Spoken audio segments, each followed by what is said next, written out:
Hello everybody, I'm Christian Coachman and I'm very happy to be here again with Dental XP on this webinar. And I think it's a very interesting way to share our information, to share. I think this is the way in the future that everybody's going to be exchanging information through the web. And for me it's a great pleasure. As I mentioned, I want to thank Tyler Binner for the organization. Also thank Eddie Salama for the invitation, the opportunity. Digital smile design, and that's our topic today, to show a little bit about this new technique, something that has been that we've been utilizing a lot, and it's helping us a lot in many different aspects. It's something very simple but very effective that will improve the way it is improving the way we treatment plan our cases, the way we analyze our patients aesthetically, the way we see the issues, and most of all the way we communicate with the team and the way we communicate with the patient is a very strong tool to improve our communication skills. So that's the topic today. I'm gonna try to summarize the whole concept in 45 minutes and show a couple of clinical cases on how we've been treatment planning these difficult aesthetic cases. I'm a dental technician and a dentist from São Paulo, Brazil. That's where I work. That's where I'm talking now. I'm in my home here in São Paulo. São Paulo is a big city, the financial capital of our country. And that's where we work. That's where we have our family office, where I work with my father, my uncle, and my brother. Again, the topic is about aesthetic dentistry and the challenges that we face when we deal with our patients, how to design the ideal smile for our patients. We know this is a very difficult task, how to make the ideal smile and how to make our patients extremely happy. We know that communication is very important. We have to communicate effectively as a team, and for me was when I worked in Atlanta with Team Atlanta, with Goldstein, Garber, Maurice and Henry, Salama, for me was a great experience because they were one of the pioneers with this concept of working interdisciplinarily and working as a team. But my experience that showed me also that it's not easy to work on that way. It's not easy to work as a team, and we need to improve our skills to communicate better. I think that's the most important.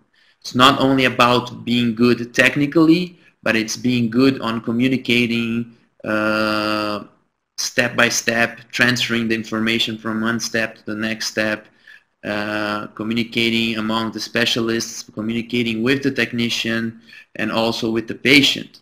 So we developed a couple of tools, digital tools, utilizing very simple technology to help us communicate, and that's the topic.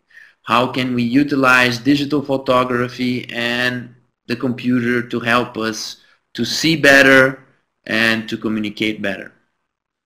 So this is what we call the technique that we developed called digital smile design. It's something very simple because you don't need any special device, you don't need any special equipment or softwares. You just need a digital camera. It can be a very simple digital camera.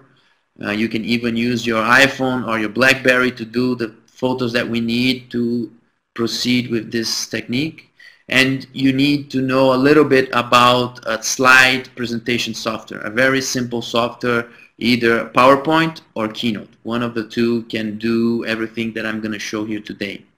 So this technique has been helping us in many different aspects, and I think these are some of the most important aspects.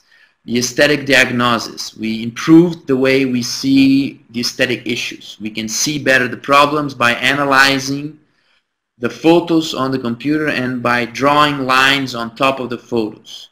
We've been using this technique to treatment plan our cases.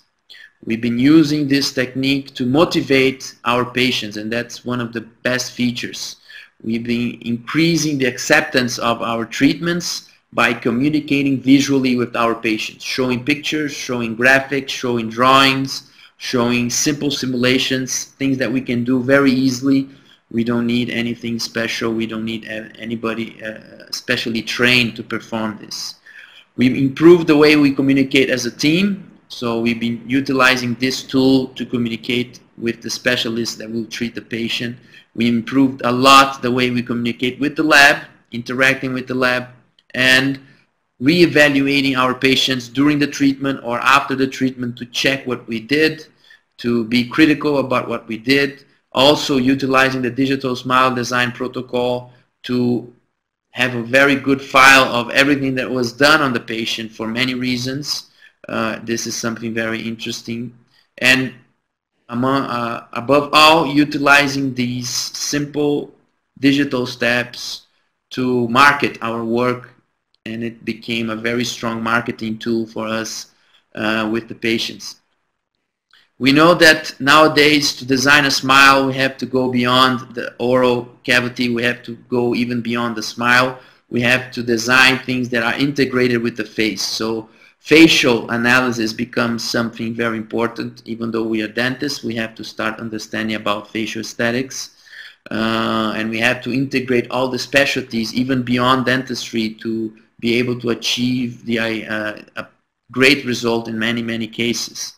So we know that we have to control many aspects. As we learn, we have to control function, biology, we have to control structure and aesthetics.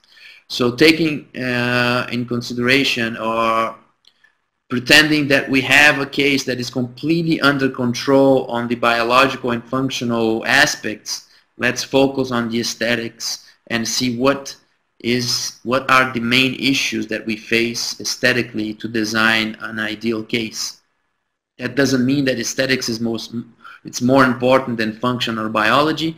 It's just that aesthetics is the beginning to see the issues, and then we're going to adapt these aesthetic aspects to the biological and functional aspects. So like on this case, as we see, the intraoral situation is a complex case, an interdisciplinary case that we're going to integrate many different specialties, perio, prosto, ortho, implants, etc. But from the aesthetic standpoint, what are the main challenges that we have nowadays? And in our opinion, we have three main aspects that we have to control aesthetically to be successful. To get to the end and have a very nice case that we look in the model is looking good, but also when we try them in the mouth and we analyze the face is also looking good in the patient's face, and the patient is very happy with it. So these three aspects that we have to control, and with the digital smile design technique we became much more predictable controlling these three aspects. The first aspect is how to transfer the facial midline to the model and how to make our design, our rehabilitation to fit this facial midline. The second aspect is the occlusal plane, how to transfer this horizontal reference from the face to the model and then back to the mouth to the final work. And the third aspect that we have to control is the design, because even sometimes we are very specific and very perfect with the midline and the occlusal plane, but the patient is still not happy with the forms or design of the teeth. So the design of the smile is something very important that we have to pay attention and plan also. What kind of design that we're going to utilize, what is the best design to fit the patient's expectations, what is the design that will make the patient extremely happy. So these are the three aspects that we always had problems and we are trying to overcome. Transferring the midline, transferring the occlusal plane and the horizontal reference, and designing the ideal shape for our patient. If we can be successful on these three aspects, we will have a beautiful final outcome. So this is our goal, to come from a pre-op situation to a final situation in the model, taking into consideration these three aspects and being precise on these three aspects. So at the end, when we try in these restorations in the patient's mouth, we are we have a very good predictability, and the case is very smooth, very small adjustments at the end, and most of all, the patient is smiling and very happy with the final outcome. Our goal is to exceed the patient's expectation, to make the patient extremely happy, make the patient really feel that these restorations belong to them and fit their facial features, but also fits their emotional features. So what we see is that we have to meet some basic aesthetic principles, that the principles that we learn on the books. We know that these principles are very commonly discussed. Everybody knows about these principles, and they are not anymore the main challenges, I think, when we get to a certain level. The question is, are these principles enough to design the best ideal design to our patient? And I think just by following these principles, this will not guarantee that we are doing the best for our patients. And I'm going to use a simple example to explain what I'm trying to say. If you have this case that is ready to do the final ceramics, you already did the preps, impression, all the documentation was done. You're sending this case to the technician to do the ceramics. So let's pretend you're going to send the same case to 5 different technicians.